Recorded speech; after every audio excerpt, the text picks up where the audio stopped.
Olha o que diz o Salmo 51. Salmo de Davi.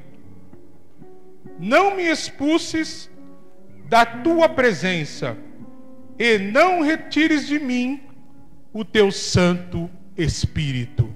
Vou repetir. Pode colocar a versão de vocês aí que eu repito.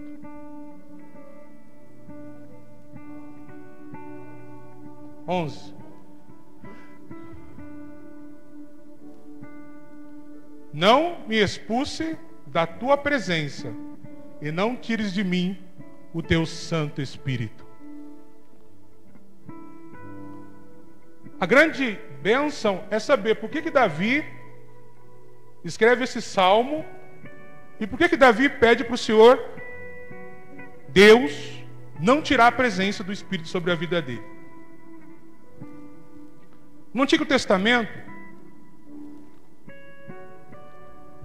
deixa eu explicar para você entender. No Antigo Testamento, não é que não era esse Espírito Santo que nós temos agora, mas era o Espírito de Deus. Para vocês entenderem, o que acontecia? O Espírito de Deus, ele ia só em determinadas pessoas, para executar uma obra de Deus, para fazer alguma coisa para Deus. E logo, quando aquela pessoa executava a obra dele, ou executava aquilo que Deus tinha para fazer, o Espírito que era de Deus se retirava dessa pessoa. Ou seja, vamos dizer que é um compartilhamento. Um compartilhamento, você entende? Quando você faz no computador, um compartilhamento. Mas aquela pessoa que compartilhou, ela pode tirar. Ela pode remover aquilo. Independente da tua vontade. Isso é o Antigo Testamento. Os juízes, o livro de Juízes conta que alguns juízes como Gideão, Jefité e Otoniel receberam o Espírito de Deus para conseguir combater, para conseguir vencer. O mesmo Espírito de Deus recebia também os profetas, porque eles profetizavam em nome de Deus, os profetas do Antigo Testamento. Profetizavam e diziam as palavras em nome de Deus, através do Espírito de Deus. Um exemplo mais claro, quando Saul foi ungido por Samuel, rei de Israel, a Bíblia diz o quê? Que o Espírito Santo de Deus, naquele momento da unção, se apossou de Samuel, ou seja, Deus compartilhou o Espírito com Samuel, e a partir daí, com Saul, e a partir daí, Saul começou a vencer batalhas, ser persistente. Saul começou a mudar o jeito dele, tudo era por Deus e era para Deus, foi isso que ele fez. Mas em determinado momento, quando ele falha, por diversas vezes, Samuel o repreende, mas ele continua falhando. E aí Samuel tem que escolher outro para ficar no lugar dele, porque a palavra diz que o Senhor diz a Samuel: eu não me agrado mais de Saul, não me agrado mais dele, não me agrado mais do que ele tem feito, eu tenho compartilhado meu espírito com ele, e não é algo assim barato, é algo maravilhoso. Certo que esses homens passaram por guerras, certo que esses homens passaram por tribulações, é certo que esses homens estão enfrentando grandes batalhas, mas eles têm alguém que vai à frente deles, que é o Espírito de Deus. E era por isso que eles venciam, porque a intensidade com que o Espírito invadia a vida deles, não tinha ninguém para segurar. E aí a unção sai de Saul e vai para Davi. É por isso que vocês escutam aquilo, né? O Espírito de Deus se move em mim. Não é isso? Eu canto, eu danço, porque o Espírito de Deus se move em mim. E o Espírito de Deus se move em Davi de uma forma fantástica, maravilhosa. Diria que é mais que compartilhamento. Parece que Deus encontrou alguém segundo o coração dele mesmo. Porque quem escolheu Saul foi o povo, mas quem escolheu Davi foi Deus. E eu quero entender, não é bíblico isso, Mas quero dizer que o Espírito de Deus estava sobre a vida de Davi de uma forma tamanha e gloriosa que ele vencia. Ele passava por batalhas, ele passava por grandes feitos, mas ele vencia. Grandes tormentos, perseguição, mas ele vencia. Porque o Espírito não estava só compartilhado com a vida de Davi, o Espírito de Deus estava sobre a vida de Davi. Digamos que Saul recebeu um compartilhamento, mas Davi recebeu a plenitude do Espírito de Deus. Aí Davi vai vencendo batalhas, e Saul vai perseguindo Davi, e o Espírito Santo vai dando estratégias para Davi, para que ele possa resistir, para que ele possa enfrentar. Ele vai enfrentando, mesmo com a perseguição, mesmo com a ameaça de morte, ele continua avante, e ele não para, porque o Espírito de Deus se move sobre a vida de Davi. Quando o Espírito de Deus se move sobre a tua vida, irmão, não há batalha, você fica até cansado, mas não há batalha que você não possa vencer. Mas quando o Espírito Santo de Deus se move sobre a tua vida, chega um momento na vida de Davi que ele é humano, ele comete alguns erros. Existem erros que fazem com que Deus, no Antigo Testamento, abandonasse um homem, assim como ele abandonou Saul. E Davi, quando ele comete o pecado com Betseba, que ele manda o comandante da guarda Urias para a frente da batalha, para ele morrer, tramando um plano, porque ele tinha se envolvido sexualmente com a mulher de Urias, que era fiel a ele. E passa todo um período, lembra? Ele tem a criança morre, fica doente muito tempo e depois morre. Aí a Bíblia fala que Davi, enquanto a criança estava doente, ele pranteava, ele chorava, ele se humilhava, ele dizia: Senhor, faz alguma coisa. E ninguém entendeu, porque depois que a criança morreu, que era o prantear, né, que era ficar 30 dias velando aquela situação, Davi se levanta, se arruma, coloca o anel no dedo, coloca uma sandália, e todo mundo fica olhando para a cara de Davi. Eu falei: e aí? O menino morreu, vamos prantear. Aí ele diz: não, enquanto ele estava vivo, ainda havia esperança, mas agora que ele morreu, eu vou levantar minha cabeça e vou seguir adiante. Ele todo confiante, porque o Espírito de Deus se movia na vida dele. Mas quando vem o profeta Natã e diz para Davi, conta uma fábula para ele, e diz para Davi: você é esse homem. Davi fica arrependido e percebe, e fica com medo do Espírito de Deus se afastar da vida dele. Aí ele escreveu o Salmo 51. Vamos lá. Tem misericórdia de mim, ó Deus, por causa do teu amor, por causa da tua grande compaixão. Apaga as manchas da minha rebeldia, lava-me de toda a minha culpa, purifica-me do meu pecado, pois eu reconheço minha rebeldia. Meu pecado me persegue todo o tempo. Pequei contra ti, somente contra ti. Fiz o que é mal aos teus olhos. Por isso tens razão no que dizes. E é justo teu julgamento contra mim, pois sou pecador desde que nasci. Sim, desde que minha mãe me concebeu. Tu, porém, desejas a verdade no íntimo e no coração. Me mostras a sabedoria. Purifica-me da minha impureza e ficarei limpo. Lava-me e ficarei mais branco que a neve, ou mais alvo que a neve. Devolve-me a alegria e a felicidade que tu quebrantastes.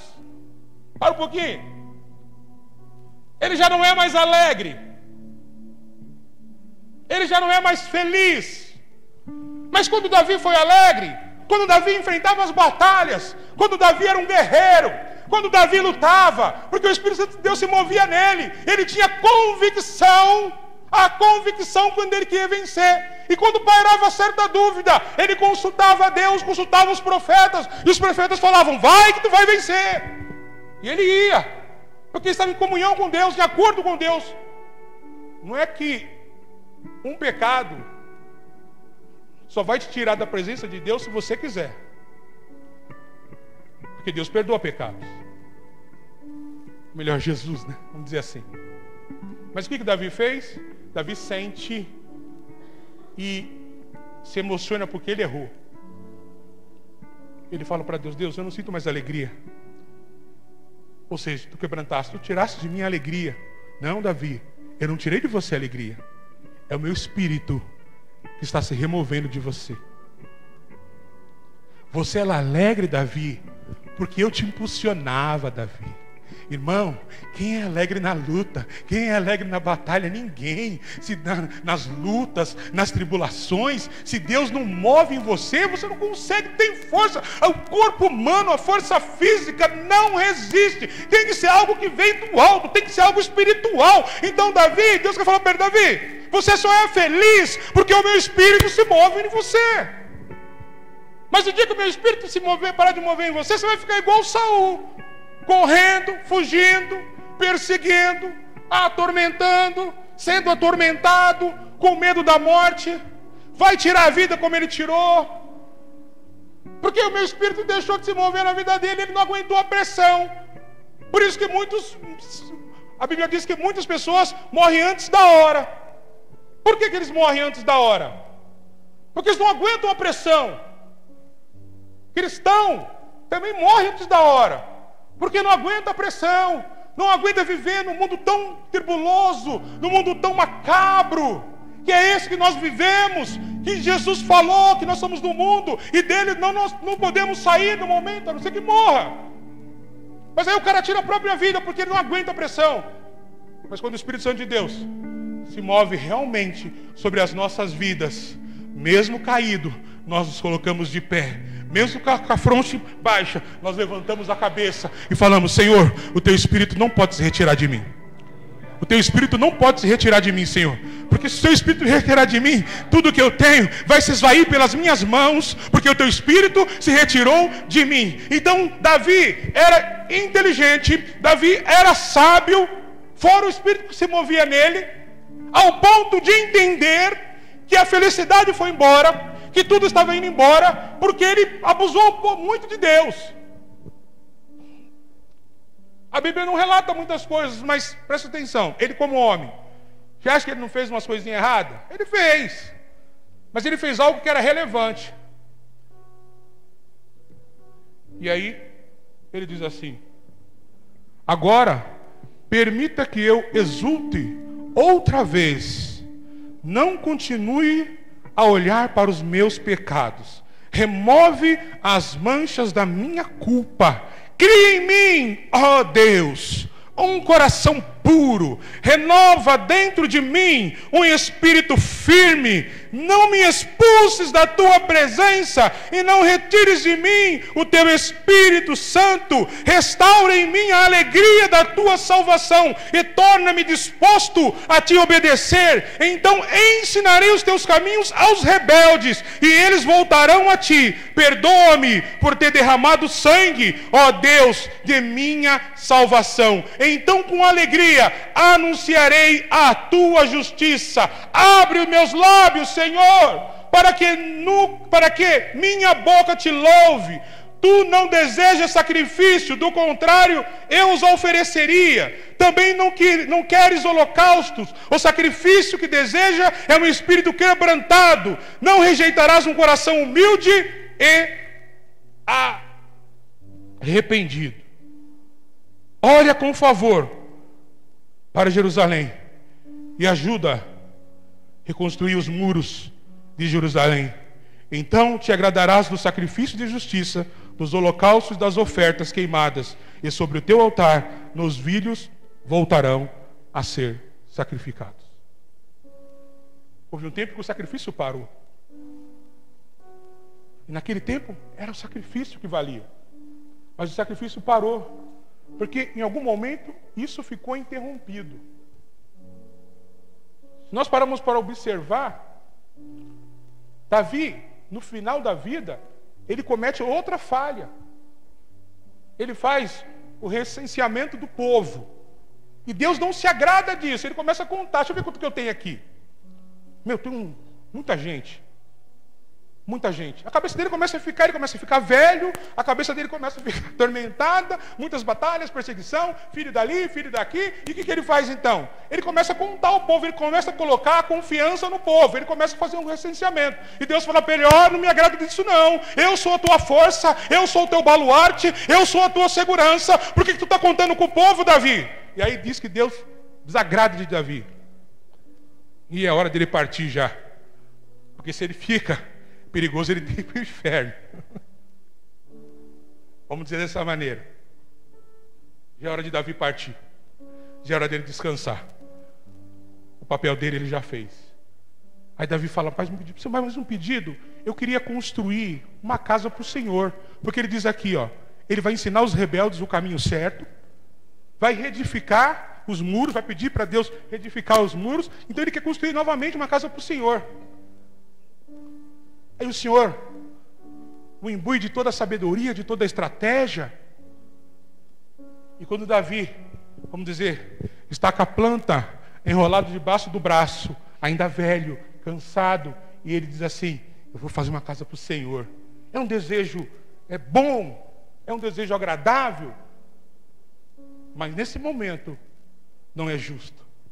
Davi, você não vai construir minha casa. Lembra que ele falou assim: Senhor, tira das minhas mãos o sangue, me perdoa. É como se Deus estivesse dizendo para ele: minha casa não pode ser construída na base do sangue. Não sangue de inocentes. A minha casa só pode ser edificada no sangue do Cordeiro. O que você fez já não importa mais. É por isso que Davi tem um filho tão abençoado e dotado de tanta sabedoria como Salomão, que é apto a construir o templo do Senhor, a casa do Senhor. Mas esse é um salmo de lamento, de grande tristeza, de grande dor, um momento difícil da vida do homem, onde ele perde, não o compartilhamento, mas a unção que está sobre a vida dele, do Espírito de Deus. Ele vai se desenrolando, e Deus olha e fala: não dá certo assim.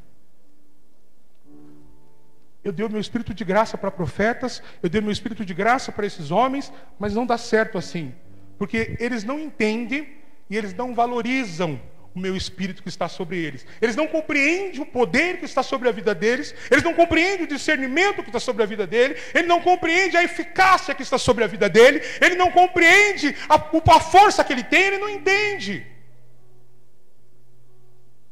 E aí no Novo Testamento, precisamente no livro de Lucas, Deus começa a executar a obra dele.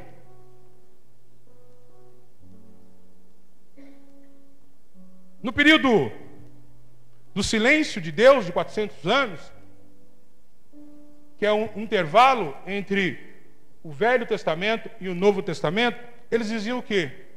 Que o Espírito de Deus havia se afastado e só havia se manifestado nos profetas. Os últimos a receberem esse Espírito foram os profetas. E chega lá no nascimento de Jesus, eles dizem que, antes de Jesus nascer, que não tem mais isso. E isso era a comunidade judaica. Os judeus da época, eles diziam isso, não tem mais. Por isso que eles ficam citando Elias, e chamam até Jesus de Elias. Porque essa parte da geração viveu uma época em que Elias era vamos dizer assim, o principal profeta. Mas na verdade o principal profeta foi Isaías. A Bíblia fala que ele é o maior profeta, porque ele foi o profeta messiânico, não só pela quantidade escrita de livros, não é por isso não. É porque ele foi o profeta que anunciou realmente a salvação. Elias teve a importância dele, tem a importância dele. Eu creio que nós vamos encontrar com Elias lá no céu, não sei de que maneira, não sei de que jeito, mas ele teve a importância dele. Mas agora Deus falou: para, estou vendo que vocês estão fracos, Estou vendo que vocês não conseguem. Quando Jesus nasce, tem toda uma perseguição. E antes dele nascer, Maria se vê acuada, porque ela não teve relações, e agora está grávida numa sociedade que pune isso. Ela fica apavorada. E José, então, ele escolhe um caminho fácil. Ele fala, eu vou te deixar. No coração dele, ele deixaria Maria. E aí, tipo assim, a culpa foi dele. Foi ele que fez alguma coisa. Por isso que ele fugiu. Ele queria poupar ela. Não, irmão, mas Deus não trabalha assim, não. Em sonho, Deus visitou ele e falou, fica. Não precisa sair, não. Fica. Eu não quero que você saia. Eu quero que você fique. Eu quero que você termine a obra que eu comecei na tua vida. Quem foi que começou? Foi o Espírito até ali de Deus. Novamente, o Espírito de Deus começa a trabalhar. Irmão, não deixa que o Espírito de Deus se retire da tua vida. Não queira desistir, não queira fugir na hora do aperto, mesmo que sua intenção seja boa. Mas o que acontece o mundo não é, o mundo ele se cria não só de intenções boas, por isso que diz o céu não é para bom, é para justo, porque de pessoas boas o mundo está cheio, de pessoas que fazem caridade o mundo está cheio, de pessoas que são capazes de dar tudo o que tem para o outro, o mundo está cheio, mas de pessoas que realmente adoram o Senhor, de pessoas que realmente ficam na posição quando Deus chama, isso o mundo está escasso. Sim ou não? Isso o mundo está escasso. Está cheio de pessoas boas, mas longe de ter pessoas justas. É por isso que Deus diz assim na palavra, 2 Crônicas, quando ele olhou, não viu um justo sequer. Não tem um justo aí. Se nós clamarmos, Senhor, se nós pedirmos, se nós se voltarmos para Ti, Senhor, Tu renova em nós o Espírito, movimenta novamente as ações da nossa vida. Aí o Senhor fala, eu faço isso. E agora, em José, ele está fazendo isso. E o primeiro a receber o Espírito de Deus, o primeiro a receber o Espírito de Deus, foi João o Batista. E Isabel está grávida. E no ventre dela tem uma criança. E ninguém sabe o nome dessa criança ainda. Ninguém sabe o nome dessa criança. Porque o pai dele, lembra? Está mudo, não pode falar. Mas diz que no momento que elas se encontram, que Maria encontra com Isabel, o fruto que está dentro do ventre de Isabel começa a pular, começa a saltar. Ele recebe a presença do Espírito Santo de Deus naquele momento.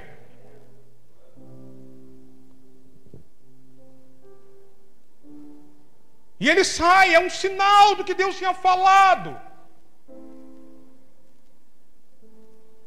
Ele recebe ainda no ventre materno, ele recebe o mover do Espírito Santo e ele se agita, porque duas pessoas que estão fazendo a vontade de Deus se encontram, e aí o Espírito Santo de Deus se agita, se movimenta naquele lugar, e aquela tristeza virou alegria, a preocupação de Maria se torna em alegria, e a gravidez de Isabel se torna em alegria. Então, irmão, quando duas pessoas que têm o Espírito Santo de Deus se juntam, tudo se torna em alegria, tudo se torna em formosura, a alegria volta, as batalhas continuam, as lutas continuam, mas a alegria volta, porque duas pessoas que estão com o mesmo Espírito se encontraram.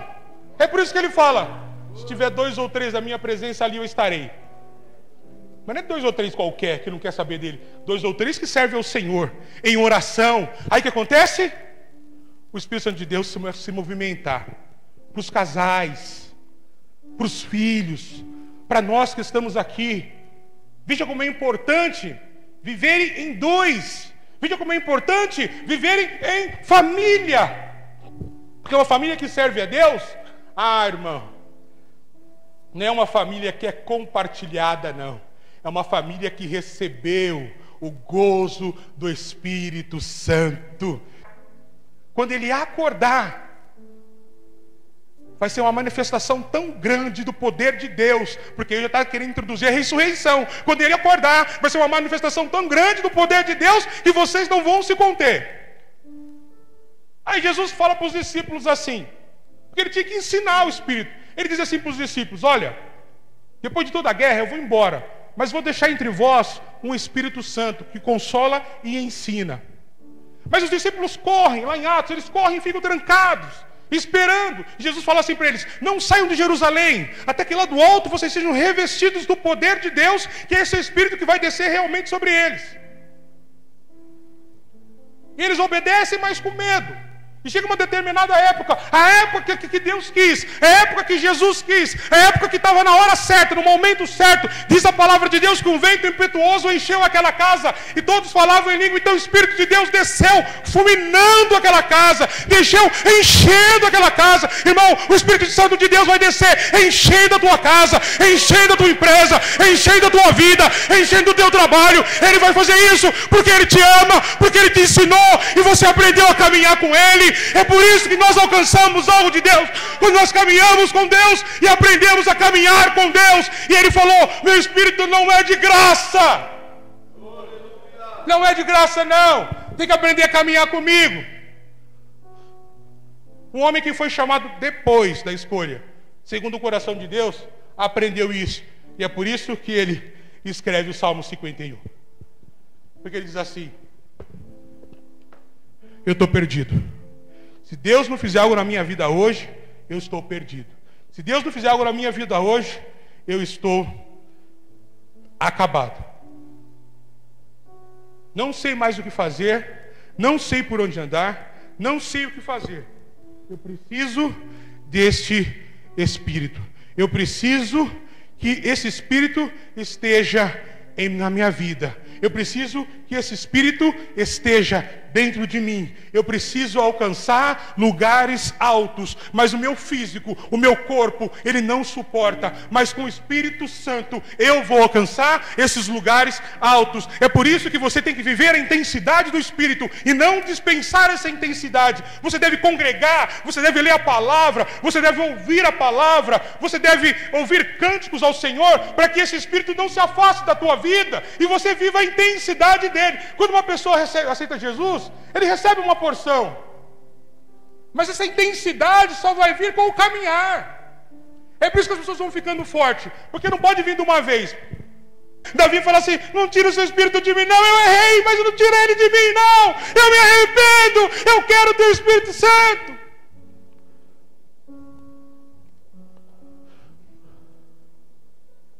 Coloca aí Lucas 2,49 para a gente encerrar. Eu acho que é isso. Nossa, será que é isso? Não. Lucas 24. Espera aí, filhão. Lucas 24, 49.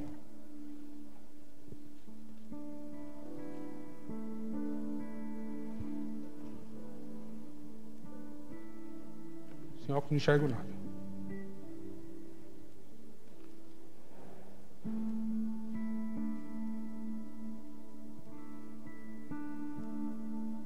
Diz assim, Jesus fala: agora envio a vocês a promessa do meu Pai, mas fiquem na cidade até que sejam revestidos do poder de Deus.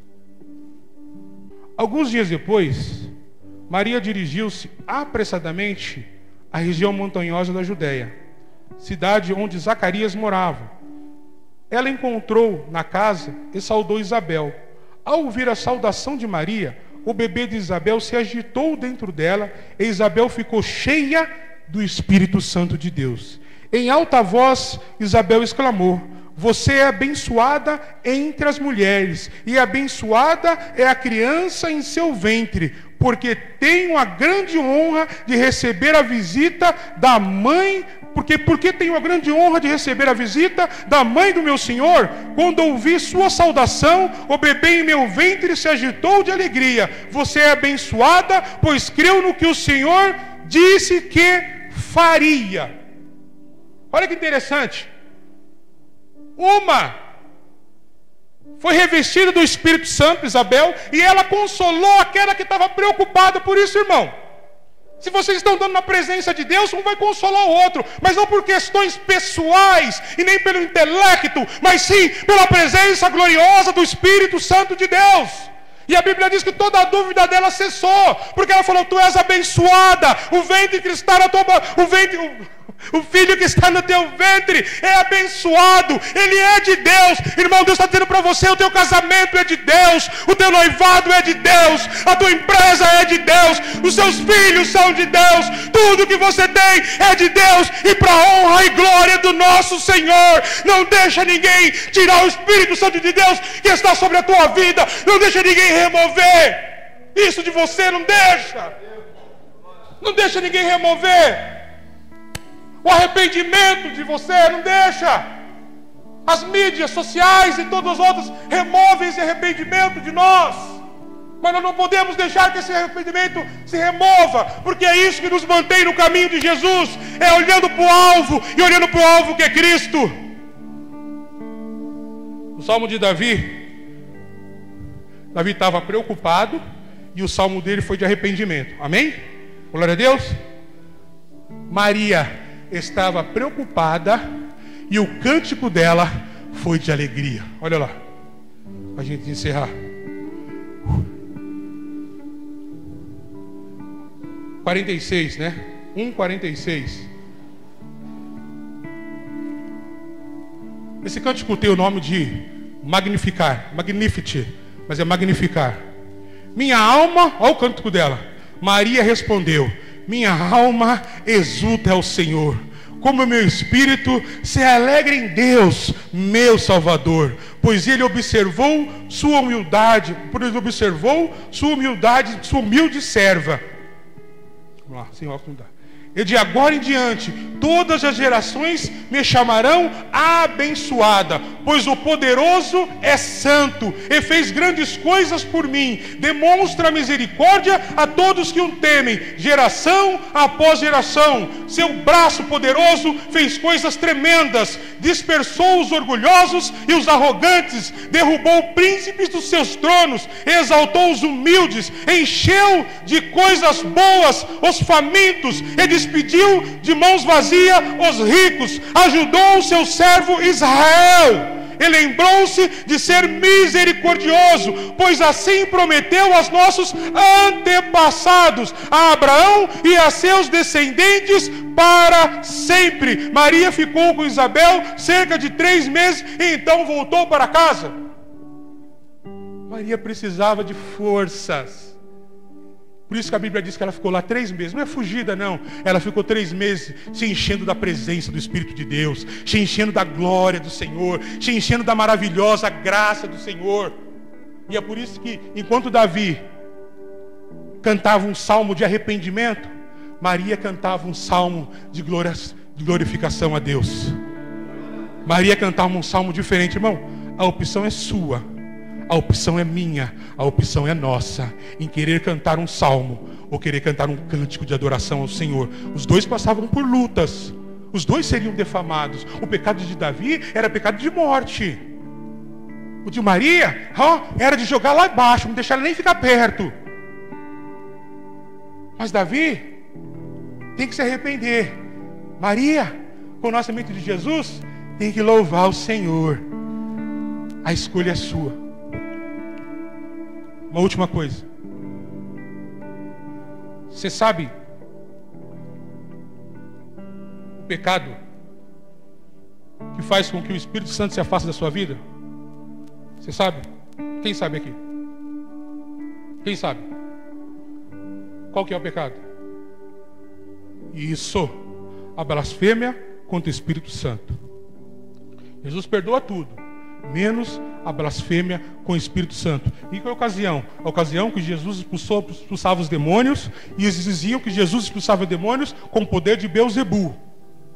Aí Jesus vai e fala: espera um pouquinho, Deus perdoa tudo, menos a blasfêmia contra o Espírito Santo. Atribuir as obras de Deus a obras de Satanás é blasfêmia contra o Espírito Santo. Aí vocês veem o quanto essas pessoas que estão enganadas, que vivem em centros de umbanda, centros de macumba, e tudo quanto é centro, não sei lá o que mais tem, que eu nem tenho conhecimento de muita coisa, mas como eles estão enganados? Porque eles atribuem aquilo ao bem, eles atribuem aquele feito a Deus. Eles nunca dizem, olha, foi o demônio. Não, Deus é bom. Eles não falam que é o demônio, porque se fala que é o demônio expulso, então eles atribuem uma obra ao diabo, dizendo que é Deus, mas atribui ao diabo, que oferece sacrifício ao demônio, oferece sacrifício no altar, oferece sacrifício de crianças, oferece tudo quanto é sacrifício. Então, irmão, o Espírito Santo está nessas pessoas ou não? Lógico que não. A blasfêmia contra o Espírito Santo faz que não haja Espírito Santo, mas nós somos um povo que não vivemos enganado. Para eu receber o Espírito Santo, eu tenho que fazer igual a Maria, ficar na presença de alguém que tem o Espírito Santo. Se eu não o tiver, ou se eu querer aumentar essa intensidade, eu tenho que ficar na presença de quem tem o Espírito Santo. Vamos ficar de pé? Hoje nós temos que ficar na presença de quem tem o Espírito Santo. Não como julgamento, não, você não pode julgar uma pessoa, mas quem tem o Espírito Santo consegue identificar quem tem o Espírito Santo, porque o Espírito Santo já está sobre você. Aí você consegue identificar o outro. Luz e trevas não se comunicam. Há uma barreira entre o céu e o inferno. Lá em cima é luz, lá embaixo é trevas. Eles não se comunicam. Há uma barreira. Portanto, nesse domingo, que vai se aproximando o final do ano, vai se aproximando o dia do Natal, vai se aproximando todas essas coisas que nos fazem refletir, que nos fazem pensar em que diretrizes nós vamos tomar para as nossas vidas, em que diretrizes nós vamos aplicar os nossos conhecimentos. E aí vem toda uma carga espiritual sobre os seus ombros. As potestades do mal começam a agir sobre a tua vida, para querer te dispersar, para querer tirar sua mente do foco, para querer dizer, ou chuta o pau da barraca, ou se desespera mais. A minha palavra que Deus está mandando dizer para vocês é o seguinte: tenham calma, aguardem, tenham calma, aguardem, porque o meu Espírito descerá de uma forma impetuosa. O meu Espírito descerá de uma forma que ele nunca desceu sobre as vossas vidas. Vocês sentirão alegria no meio da tristeza, sentirão gozo nas tribulações, sentirão saudades do tempo que eu me movia na vida de vocês. Levante suas mãos para os céus e faça como a Maria. Vamos lá, meu filhão. Levante suas mãos para o céu e façam como Maria. Comece a glorificar a Deus. Comece a glorificar a Deus.